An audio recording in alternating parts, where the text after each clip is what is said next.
এই মানুষটা যদি আজ বেঁচে থাকতেন তাহলে ভারতবর্ষের আদিবাসীরা আজ দ্বিতীয় শ্রেণীর নাগরিক হতো না, কিন্তু ব্রিটিশরা তাকে ভয় পেয়ে মাত্র 25 বছর বয়সে মেরে ফেলেছিল।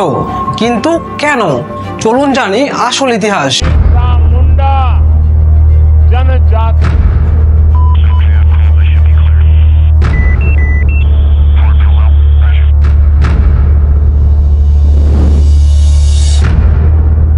1875 সালের 15 নভেম্বর ভারতের ঝাড়খণ্ড রাজ্যের উলিহাতু গ্রামে এক শিশুর জন্ম হয়।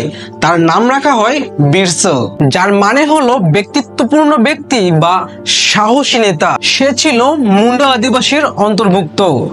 খুব দরিদ্র পরিবার থেকে থাকার পরেও ছিল সাহসী আর আত্মসম্মানে পূর্ণ। বিরসা যখন বড় হচ্ছিল তখন ব্রিটিশেরা একে একে আদিবাসীদের জমি কেড়ে নিচ্ছিল। মহাজনেরা আদিবাসীদের দাস বানিয়ে তুলছিল। চলছিল ধর্মান্তরিত করার এক বিশাল তাণ্ডব কারখানা। কিছু আদিবাসী হয়ে যাচ্ছিল খ্রিস্টান, তো কিছু রূপান্তরিত হয়ে যাচ্ছিল হিন্দু ধর্মে। সাঁওতাল বিদ্রোহ হওয়ার পর ব্রিটিশরা আদিবাসীদেরকে প্রায় পঙ্গু করে ফেলেছিল। তাদের কাছে ছিল না চাষ করার মতো জমি, না ভালো চিকিৎসা ব্যবস্থা। আর এই দরিদ্রতাকে পুঁজি বানিয়ে অনেক ধর্ম ব্যবসায়ী ধর্ম প্রচার করে যাচ্ছিলেন।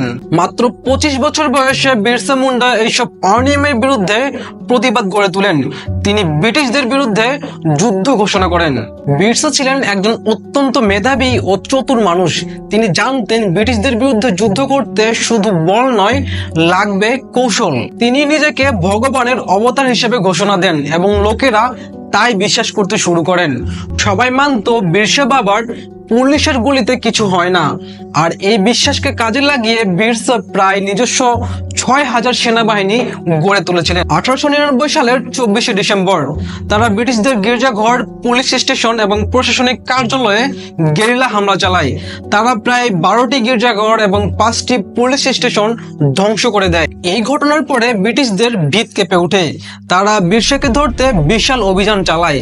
আর এই অভিযানে প্রায় 500-এর বেশি মুন্ডা আদিবাসী নিহত হন। সবশেষে বিরসা আত্মসমর্পণ করেন। ব্রিটিশরা তাকে রাঁচির জেলখানায় পাঠায়। আর সেখানেই 1900 সালের 9 জুন মাত্র 25 বছর বয়সে বিরসা মুন্ডা শেষ নিঃশ্বাস ত্যাগ করে। সরকারি ভাষ্য ছিল বিরসা মারা গেছে কলেরায় আক্রান্ত হয়ে, কিন্তু সত্যিই কি তাই ছিল? জেলখানায় থাকা সঙ্গীরা বলেছিলেন তিনি ছিলেন একদম সুস্থ, অথচ কয়েক ঘন্টার ব্যবধানেই তার মৃত্যুর খবর আসে। আদিবাসী সমাজ বিশ্বাস করে না এই গল্প। তারা বিশ্বাস করে বিরসাকে বিষ খাইয়ে মেরে ফেলা হয়েছিল। কারণ ব্রিটিশরা জানতো এই মানুষটা বেঁচে থাকলে তাদের শাসনের ভিত কেঁপে উঠবে। 25 বছরেই থেমে গেল একটি বিপ্লব। কিন্তু প্রশ্ন হলো, আদিবাসীরা আদৌ কি সত্যিই মুক্ত? যদি মুক্তই থাকতো তাহলে কেন এখনো জমির জন্য গুলি খেতে হয়? কেন একজন আদিবাসী শিশুকে নিজের ভাষায় পড়তে দেওয়া হয় না? আর কেন এখনো আদালতে নিজের পরিচয়ের জন্য লড়তে হয়? বিরসা মারা গেছেন, কিন্তু তার প্রশ্নগুলো এখনো বেঁচে আছে। এখন সিদ্ধান্ত আমাদের। আমরা কি এই প্রশ্নগুলোকে শুনবো, নাকি ইতিহাসের মতোই এটাকে চুপচাপ মুছে ফেলবো? আপনার যদি মনে হয় এই গল্প আরো অনেকের জানা উচিত, তাহলে এই ভিডিওটি শেয়ার করুন। আর আমাদেরকে ফলো এবং সাবস্ক্রাইব করুন, কারণ বিরসার মতো এমন অনেক হারিয়ে যাওয়া ইতিহাস আমরা তুলে আনবো আপনাদের সামনে। আপনাদের শেয়ার আমাদের শক্তি।